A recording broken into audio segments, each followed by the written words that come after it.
দাদা, কাল ছুটি পাচ্ছ তো? মা তো অনেক দিন ধরে তোমার অপেক্ষা করছে। জানি না পাগলি, কিন্তু বর্ডারে তো এখন অনেক চাপ, ছুটি পেলেই যাব। যাবো যাবো যাবো, আজ 3 মাস থেকে তোমার এই ডায়লগটা শুনছি। কেন তোর মনে নেই আমাদের বাবা আমাদেরকে ছোটবেলায় কি শিখিয়েছিল? তিশা, সারা জীবন একটা কথা মাথায় রাখিস, আমাদের নিজের মানুষের থেকে এই দেশের মাটিটা অনেক আপন। সে তো জানি দাদা, এটা আমি কোনোদিনও ভুলবো না। গেলাম। দাদা, মনে হয় বর্ডারে কেউ অ্যাটাক করেছে।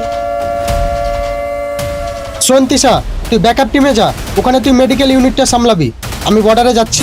না দাদা, আমি তোমার সাথেই যাব। তোমার যদি কিছু হয়ে যায়?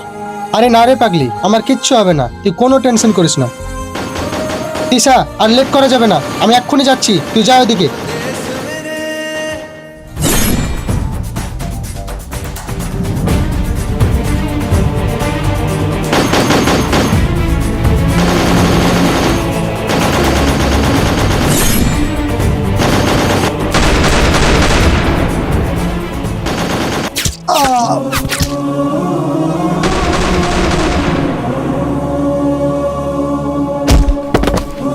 তিশা!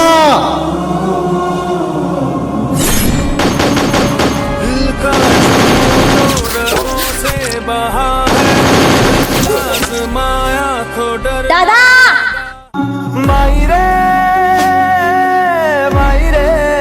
দাদা, দাদা, কথা বলো দাদা। দাদা, কথা বলো দাদা, আমি বেঁচে থাকতে তোমার কিছু হবে না।